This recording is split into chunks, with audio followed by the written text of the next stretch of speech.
Giving apartments to homeless people who've been on the streets for years before they've received treatment for drug or alcohol problems or mental illness may not sound like a wise idea, but that's what's being done in cities across America in an approach that targets those who've been homeless the longest and are believed to be at greatest risk of dying, especially with all of this cold weather. They're people who once might have been viewed as unreachable, but cities and counties affiliated with a movement known as the 100,000 Homes campaign have so far managed to get 80,000 of them off the streets. Local governments and nonprofit groups do most of the work.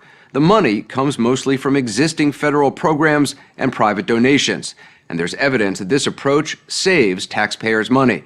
If it sounds too good to be true, well, take a look at what's been happening in Nashville, one of the latest cities to join the 100,000 Homes campaign. The story will continue in a moment.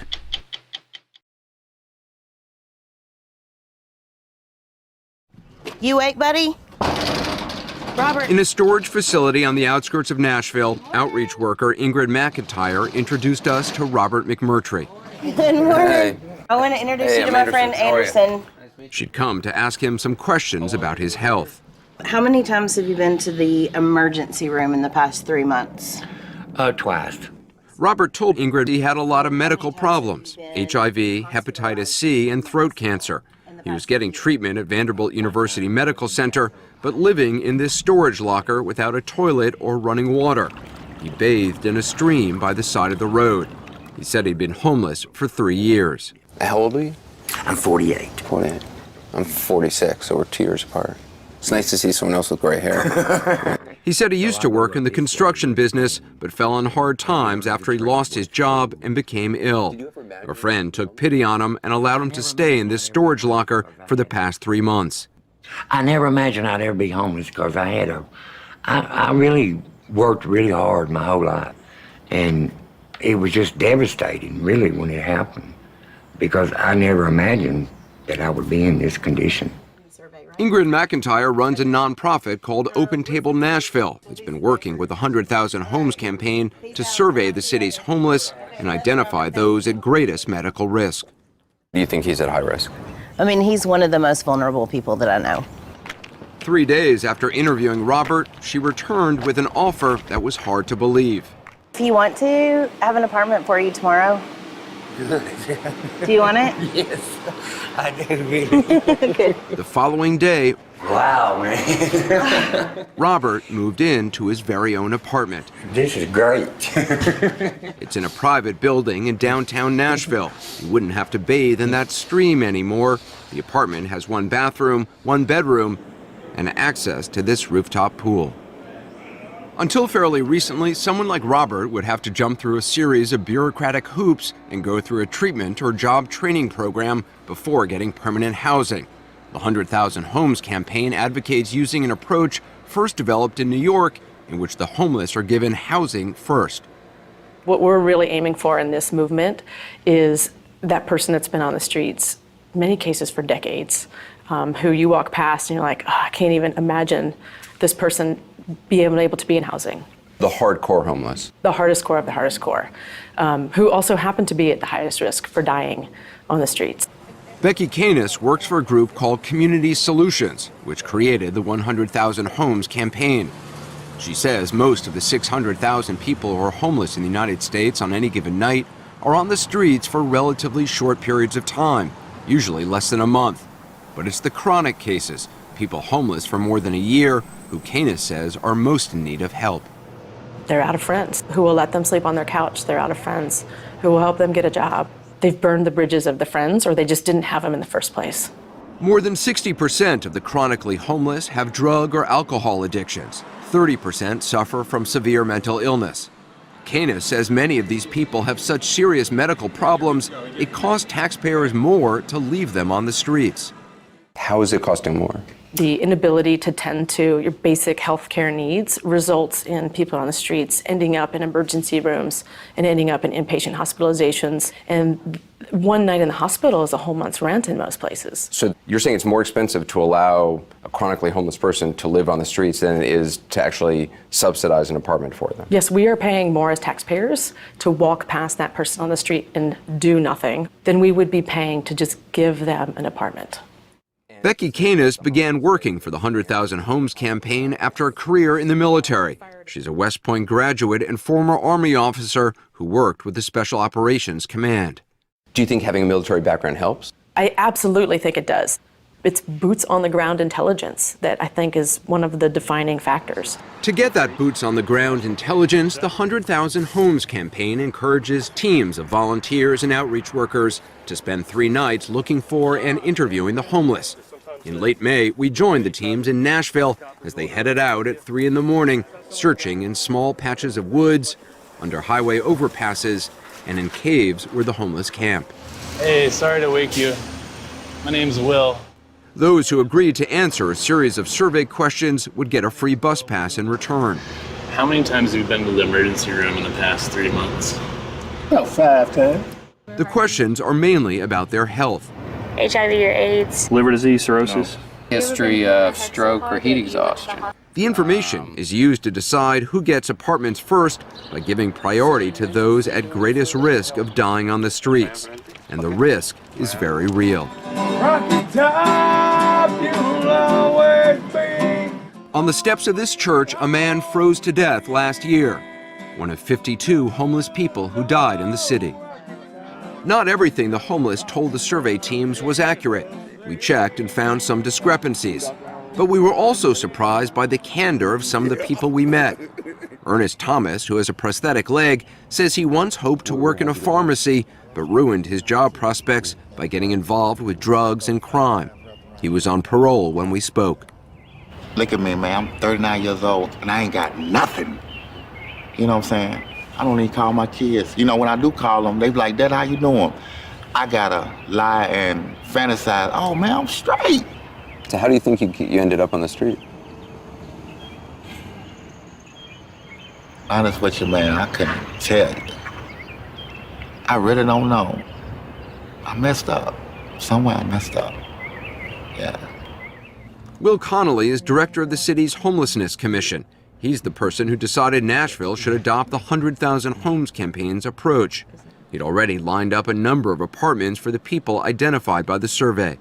And these are fully furnished apartments ready to go that these people can just move into? Yeah, permanent housing, no strings attached really, as long as they abide by that lease agreement, it's theirs.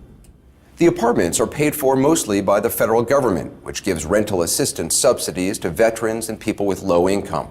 The homeless are expected to contribute 30% of whatever income they get from things like part-time work, Social Security, or disability. Some apartments, like Robert McMurtry's, were provided by civic-minded landlords willing to accept very little rent. Kirby Davis donated 1% of his units and has encouraged other building owners to do the same. What's the pushback you're getting? That they might harass my other residents. What are my other residents going to think? What kind of liability do we have? And what do you say to that? None of them got to where they are not taking risks. So how about taking risks for somebody else? Why don't we just go around the room and introduce ourselves? No new tax dollars were required for Nashville's campaign to house the chronically homeless. A lot was achieved by getting people who don't normally work together, such as outreach workers and private landlords, to focus on the city's most desperate residents. What I'll do is try to save 2 units, and we'll start with that and give it a try.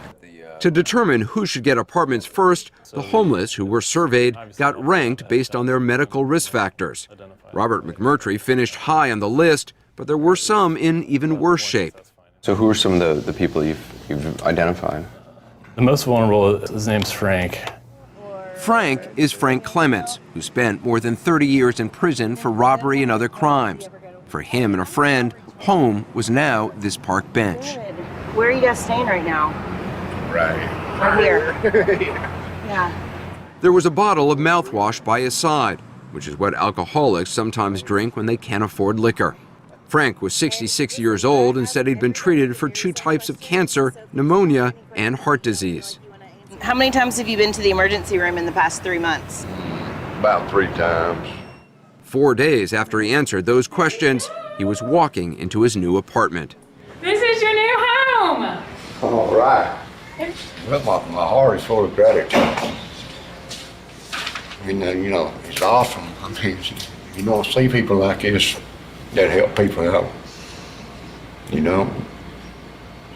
To try and ensure the homeless don't end up back on the streets, social workers check in on them regularly.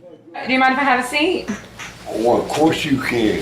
Frank Clements needed more help than most. The morning after he got an apartment, we found him finishing off a bottle of whiskey. I ain't no angel. I'm a damn drunk. In the weeks that followed, social workers tried to help Frank get treatment. They even drove him to appointments. He'd get sober for a while, then start drinking again, then be filled with remorse. He was so disruptive when drunk, he had to be moved out of 2 different apartments. Some critics of the 100,000 Homes campaign question whether scarce housing resources would be better spent on homeless kids or working poor families rather than somebody like Frank. Is it fair to give somebody an apartment who's made bad choices and is being irresponsible? I don't think fairness is the right way to look at it. What I would prefer to look at it is what's good for everybody. So having somebody on the streets, fair or not fair, is costing us as a society, as taxpayers, more than it would cost to have them in housing.